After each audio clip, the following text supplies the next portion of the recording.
নামাজ পড়লে আল্লাহ জান্নাতে দেবে এরকম একটা আয়াতও আমার চোখে ধরা পড়েনি।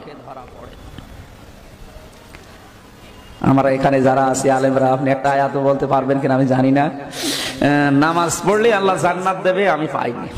এমনকি নামাজ পড়লে জান্নাত পাওয়া যাবে 100 ভাগ, এটা হাদিসেও আছে। মিফতাহুল জান্নাতি সালাহ, যেটা এই হাদিসের সনদ মতন আমি খুঁজে পাইনি, এই সনদ মতন ঠিক নেই।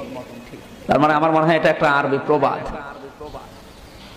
আপনাদের যারা কোরআন হাদিসের জ্ঞান আছে আপনি আর একটু গবেষণা করবেন। মিফতাহুল জান্নাতি সালাহ এতদিন সে জন্মের পর থেকে শুনে আসছি যে নামাজ বেহেশতের।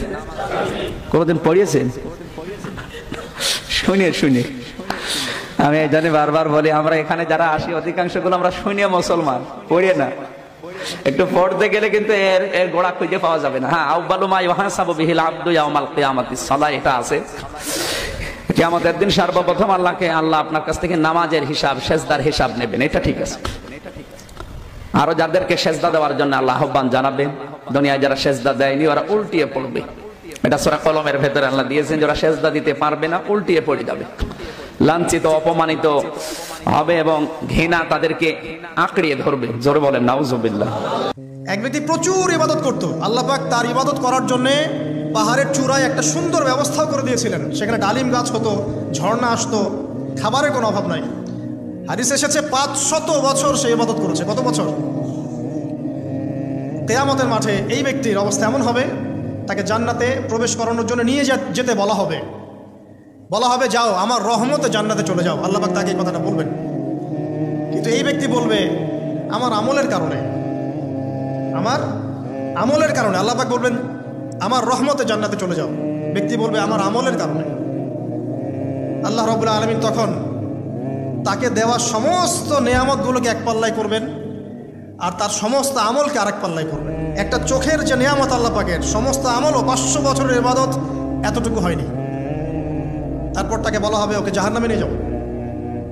এবার জাহান্নামে যাওয়ার সময় সে বলবে আল্লাহ তোমার রহমতে আমাকে মাফ করে দাও। তখন আল্লাহ পাক তাকে আবার ডেকে নিয়ে আসবেন, বলবেন যে তোমাকে যে আমি ইবাদত করার জায়গা করে দিয়েছিলাম, এটা কি তুমি নিজে করেছো না আমি করেছি? সে বলবে আপনি করেছেন। তোমাকে যে আমি সৃষ্টি করেছিলাম তখন কি তুমি কোনো আমল করেছিলে? বলবে না। তাহলে তোমাকে যে সৃষ্টি করেছি আমি, এটা কি তোমার আমলের কারণে?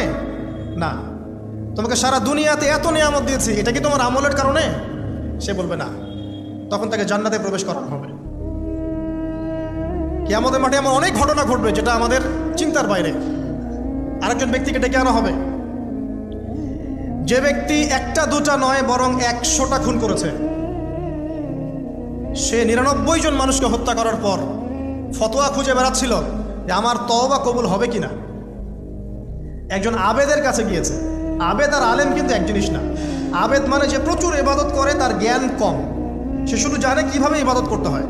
আলেম হচ্ছে সে যে শরীয়তের গভীর জ্ঞান জানে, আবার ইবাদতও করে।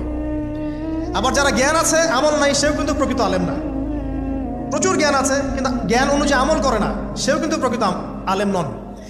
এবার আসেন তো, এই আবেদের কাছে গিয়ে সে বলছে আমার কি ক্ষমা হবে? আমি 99টা খুন করেছি। সে বলল তোমার আবার ক্ষমা?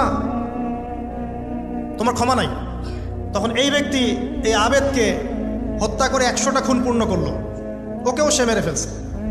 আমার ক্ষমাই হবে না তো তোর বেঁচে থাকার কি দরকার, তুইও মর। এই ব্যক্তির মধ্যে একটা চেতনা তৈরি করলেন যে আমাকে তওবা করতে হবে। সে তখন সার্চ করতে লাগলো আরও কোনো আলেম আছে কিনা।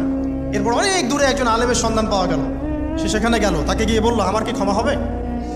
সে আলেম তাকে বললো হ্যাঁ তোমারও ক্ষমা হতে পারে, যাও তুমি ইস্তেগফার করো এবং এই এলাকা থেকে অন্য এলাকায় চলে যাও। মানে যে এলাকায় তুমি অনেক দিন ছিলে, যেখানে তুমি অনেক পাপ কাজ করেছো, এখানে থাকার দরকার নাই। তওবা করে তুমি অন্য কোথাও চলে যাও, নতুন একটা জীবন শুরু করো। এখানে থাকলে হবে কি, তোমার স্মৃতিগুলো তোমাকে তাড়িয়ে বেড়াবে এবং মানুষ তোমাকে খারাপ নজরে দেখতেই থাকবে, তুমি তখন কষ্ট পাবে। এই জন্য তুমি চলে যাও। তো চলে যেতে যেতে সে রাস্তায় ইন্তেকাল করে। এবার তার রূহ নিবে কে? এই জন্য দুদল ফেরেশতা আসছেন, জান্নাতি এবং জাহান্নামী। তাদের মধ্যে বাক বিতরটা হচ্ছে কে রূহ নিয়ে যাবে। জাহান্নামের ফেরেশতারা বলছেন সে এতগুলো খুন করেছে, তার রূহটা আমরা নিব। আর জান্নাতি ফেরেশতারা বলছেন না, সে তওবা করতে এসেছিল, অতএব সে আল্লাহর অভিমুখী হয়েছে, তার রূহটা আমরা নিব। আল্লাহ পাক এখানে একটা কৌশল করলেন। আল্লাহ পাক ফেরেশতাদেরকে বললেন, তোমরা রাস্তাটাকে পরিমাপ করে দেখো, যেদিকে যাচ্ছিল তার পরিমাপ বেশি নাকি যেখান থেকে এসেছে ওর পরিমাণ বেশি। আল্লাহ পাক জমিনকে আদেশ করলেন, হে জমিন তুমি প্রশস্ত হয়ে যাও। এবার পরিমাপ করে দেখা গেল সে তওবার দিকে আসছিল, এর পরিমাণটা বেশি। এই একটা কাজের ওসিলা আল্লাহ পাক তাকে মাফ করে দিলেন। মনে রাখবেন, এটা মৌখিক বিষয় ছিল না, সে মন থেকে ভিতর থেকে কিন্তু সে আল্লাহর প্রতি